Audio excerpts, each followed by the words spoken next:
One founder I worked with spent $25,000 to film 4 months of YouTube content in a weekend, and it was a disaster. Most brand marketing teams think that batching content is what the pros do. It feels efficient, it feels like a real operation. But there's a hidden danger that everyone misses. I grew a manufacturing brands channel by about 7 million views, and we doubled monthly revenue. And none of that growth happened until we stopped making the batch content mistake. In this video, I'm going to explain why creating content in batches doesn't work and what I did instead. Batching content feels like a smart move, but it often just turns one bad guess into months of wasted work. So the founder I worked with spent $25,000 to fly out to a professional studio, work with the production team, and a big name marketing funnel guru. He filmed for 10 hours a day over 4 straight days, and when he got back, he was thrilled. He didn't have to film for months, and the YouTube channel would basically be on autopilot, he told me. So we scheduled all the videos out over about 4 months, one per week or so, and while those went live each week, we started working on the concepts for the videos we needed when this batch was done. The result? Crickets. Nothing, basically. Every single video underperformed the average channel video up to that point on views. And his sales went down too.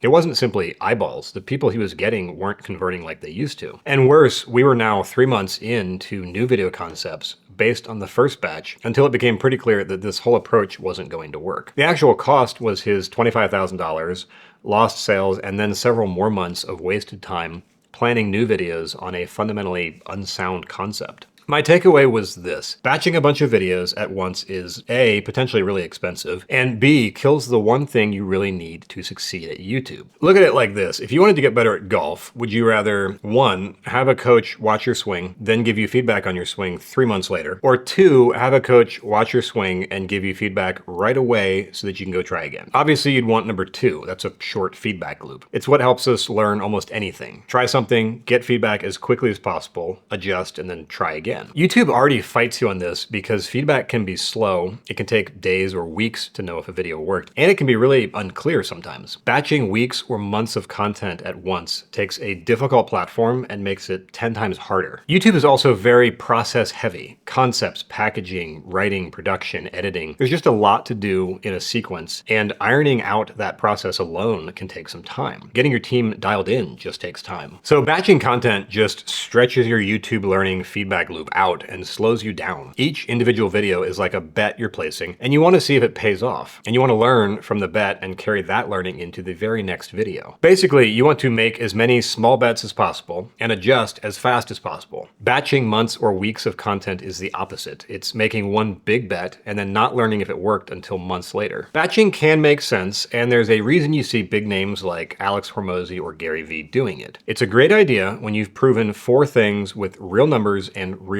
audience feedback. Number 1, you know who your audience is and you've watched them show up for your videos. Number 2, you know the topic works because you've published it before and it has performed. Number 3, you know the format works because you've done it and it gets the response you want. And number 4, you've got a solid team that has worked together and knows how to run the process. If you know these from experience and real data, then batching is fine. Great, even, because you're not really betting anymore. You're scaling something that you've validated. But that's honestly the exception across most brand teams I've seen. The certainty on what works comes at the end of a long process. It just takes time to get there, and most teams don't have the reps. And if they're batching based on a ton of uncertainty, then they're slowing the entire learning cycle down.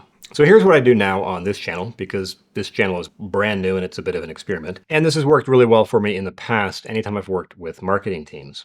First, I film a week's worth of content at most, 2 to 3 videos. Second, I publish them. And then I do a short retro or retrospective. What worked well? What didn't work well? What would I do different next time? Then I take those lessons into the videos for the very next week. The result is a feedback loop that's a few days to a week at most. This improves the process of creation rapidly. The scripting, communication, the production, the setup, and so on. Once views and conversion data start coming in, then I can start to look at which topics or formats are clicking with the audience. And by the way, I'm building Hit Factor, software that actually models your audience avatar and gives you feedback on your concepts, packaging, and scripts before you film and edit. Basically, it shortens the feedback loop even more. It's super cool. Check it out at the link in the description.